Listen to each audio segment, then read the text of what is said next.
What's up guys, welcome to another video. Now on this channel we've been making a few videos talking about top 5 supercars for under 50,000 euros, 100,000 euros, and I said I'd make another video in the near future, but I thought what could be potentially interesting is talking about the 5 worst supercars or luxury cars you could buy right now. Now I do want to say that in general, basically any car right now is a bad idea. The market is kind of so all over the place that I don't think buying a car in general right now is a bad idea, but if you were to buy a car, these 5 would probably be the worst. Now basically what we're going to be talking about here is depreciations. Cars that you could buy that would basically just be a bad buy and why they would be a bad buy. Depreciation obviously is the difference between when you buy the car, the value it loses as soon as you put a few miles on it. One of the kings of this is the first car we're going to be talking about right now, the Bentley Mulsanne Speed. Kind of a rival to the Rolls-Royce Phantom. It's Bentley's biggest, most luxurious car, a slightly pumped up version of the base Mulsanne. And it comes in, we're going to be talking euros here, European prices, because that's why most of them are for sale. It comes in list price at 374,000 euros, which is a lot of money. Now, once you actually spec these, they run more like 420,000 euros because the spec goes very, very fast. Loads of expensive options on these. So the average price, let's say around 420,000 euros. So much money. Now these things tend to depreciate like a rock, which is why we're speaking about it here. Not many people, A, can afford them. If they can, it seems like most people kind of tend to go for the Rolls-Royce Phantom, which is a great car. There's actually nothing wrong with the Bentley Mulsanne Speed. I've never driven one myself, but I've been inside one. Yeah, I think they look cool and I'm sure they're super comfortable. Fantastic car. I know they drink quite a bit of fuel, but overall there's nothing wrong with it. It's just the supply is not particularly limited, but there isn't a huge demand for these cars. And seeing as they depreciate so much, you can pick them up, relatively speaking, comparing to the list price, fairly cheap.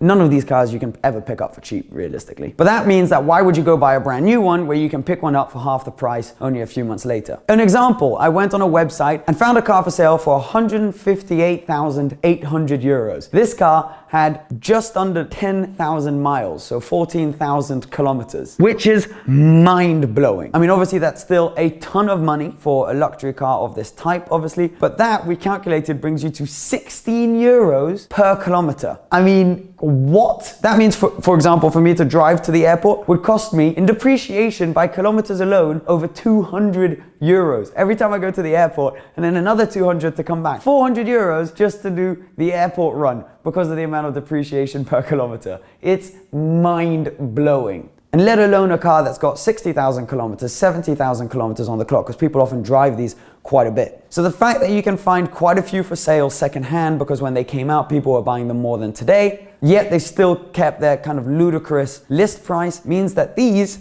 are the first in our list in terms of cars to probably avoid, especially right now. Second on the list is the new BMW M8 Grand Coupe, the 617 horsepower 4-door version of the kind of latest greatest from BMW. They're top of the range, luxury car, 4 doors, back seats, 617 horsepower from a V8 engine. These things are really, really cool. I think they look great. They'll perform fantastically. And there is nothing, again, particularly wrong with the car mechanically. They're popular. They come from a German brand. You know they're not going to break down. But yet again, there is no limit in terms of the supply of them. And people are buying them up quite a bit, which means that you're going to be getting more and more good deals on them. These start at 170,000 euros, around about there. But obviously, once you've put a spec on them, if you've got a heavily spec'd one, you can be running around 200,000 euros. Personally, I don't really see them holding above the 100,000 euro mark for much longer than 12 months. I think they'll be kind of coming down around 100,000 euros in that time, especially the ones with heavy mileage. That makes them a pretty risky car to buy, because at that price range, if you're going to be losing about 50% of the car within 12 months, probably one to avoid. I think the coupes would hold better, but the Grand Coupe, just from the fact that there's less demand for them, people aren't as interested in having them, but they're still running a similar list price, just makes it a slightly more risky car to buy. I've heard rumors of dealerships already offering really good deals on these, knocking massive sums like 20,000-30,000 euros off the price of the car just to kind of get rid of them. So that's never good when dealerships are sitting on stock, especially after Corona, what we're going through now. I think the market for these BMWs is going to go way down. But in 12 months, I think it would be a great buy. But right now, new, I'd stay away. Can I just point out as well, this is just from me kind of geeking out on my computer. I'm no expert. This is from talking to friends. I had a conversation with some of the other YouTubers. You know, I spoke to James, spoke to Paul, I spoke to Sam, spoke to Shmi,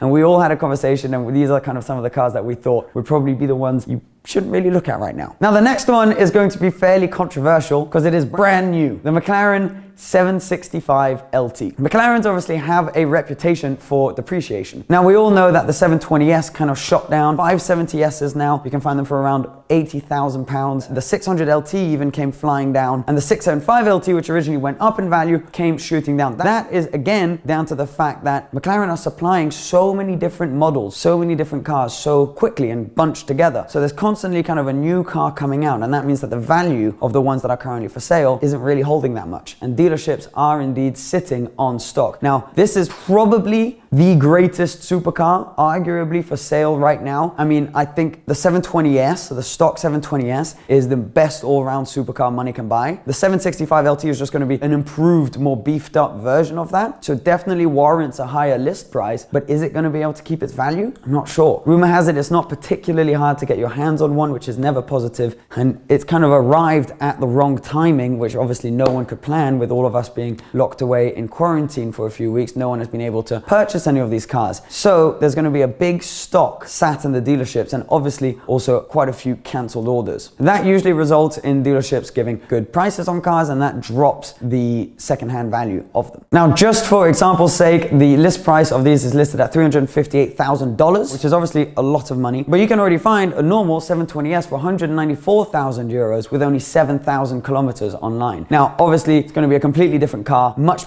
better to drive, but is it going to warrant being cost almost double of what you can get a second-hand 720S for? I don't know, because once you spec these out, they're going to be close to the 400,000 euro mark. Again, it kind of kills me to say this because I'm such a huge fan of the car, and I think McLaren are incredible car makers. And if you have the money and you want to go spec your own one, why not? If you know that the depreciation is going to be there, but I just like everyone to have all the information, at least the way I see it and the way that I've maybe learned about this over the years. So I think that the 765 LT is going to be hit pretty hard by depreciation. Maybe not in the first 6 months, but at least in the next year, you'll be able to pick some up for a pretty good buy. Spec dependent, of course. So that's another one that potentially right now, I would maybe just not pull the trigger on. This one's going to be controversial. The Ferrari 488 Pista. This one is all the wrong way around. So effectively, when they came out, there was such a high demand for these and you couldn't get your hands on one. So they were selling for way over. They were selling for up to 100,000 over the list price. The list price is around 291,000 euros without options. Very quickly, that kind of jumps up with Ferraris. So not actually a crazy list price for what it is. And the mid-engine V8 limited edition Ferraris have always kind of held quite well. The Scuderia, the 458 Speciale, Challenge Stradale. However, this is the first one with a twin turbocharged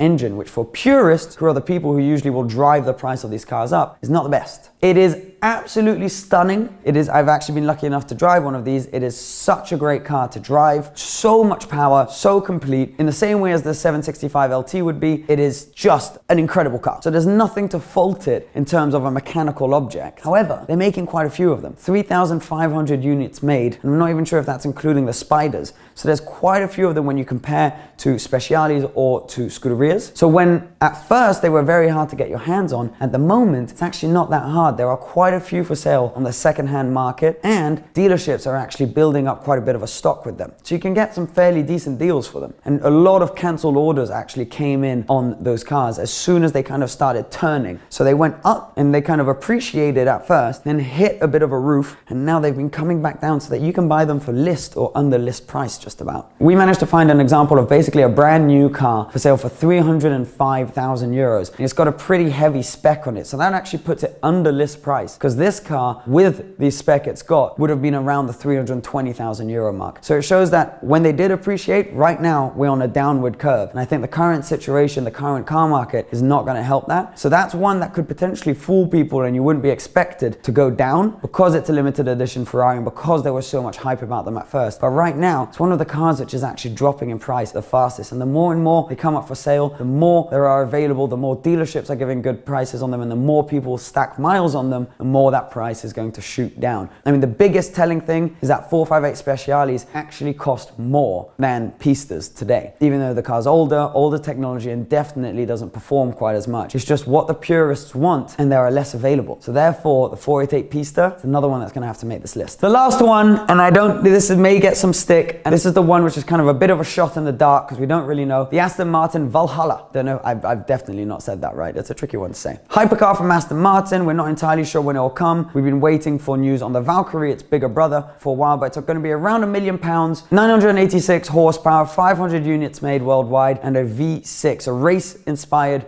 V6. Stunning car. Again, sure, it'll be great to drive. Won't be able to fault it. It's kind of inspired by the Valkyrie. But what bothers me with this one a lot more is the fact that there is a Valkyrie there. So if you're going for the hypercars, and a lot of these people who actually have the money to put €1 million or £1 million into a car, usually will have a few hypercars, or will have bought a few things up, and therefore will have potentially already got a Valkyrie. So it's kind of not quite the top of the range of what Aston offers, and that can often knock a little bit off the price there. But then what scares me a lot more is the fact that the Vanquish concept, which they revealed at the same time, is a very similar looking car, which is going to come in for basically a quarter of the price, which is fairly terrifying, because if I had that kind of money and I bought €1 million hypercar and there was a version for a quarter of the price which looked very similar, I wouldn't feel too confident. The numbers 500, even though that's very little, it's not that limited. And Aston Martin, unlike Ferrari, who kind of have an ongoing thing with these hypercars, haven't quite built up that order book of clients that are willing to spend £1 million on one of their cars. So I'm not sure that they're going to be able to really get rid of all 500 straight away. And again, that then leads us to the problem of there being a higher supply than there is demand, and that car potentially coming down, especially when you consider that if you're spending a ton of money on an Aston hypercar, why don't you just go for the Valkyrie? Even though it's a lot more money, a lot of these people, it doesn't actually make a huge difference to them. So that's why I see that actually sadly being a hypercar that could potentially drop down and maybe hover around the £500,000, £600,000 mark, which is still a ton of money. When you put $1 million in, you're taking almost a £500,000 hit. So that's a car that I would actually stay away from. I am fully aware that none of us are probably in a state of being able to buy any of these cars. Right now is not the right time to do it. So this may be a completely irrelevant video, but it was something I was looking into. I find really interesting to find the deals which are good deals, but also what do we steer away from, why, and when can we find those characteristics in other cars? Because the more you learn about the ones that are going down, the more you're likely to find out which ones are going to go up in the future. Let me know if you found this interesting. Comment down below if you want another one of these videos. We can do 5 more supercars, 5 more normal cars, 5 more luxury cars, whatever you prefer. Also, while we're at it, if you haven't hit the subscribe button down below, 73% of you are still not subscribed. It's very easy. Just press that button and the little bell right next to it, and we'll be seeing you for another video very soon. Thanks guys. Cheers and bye-bye.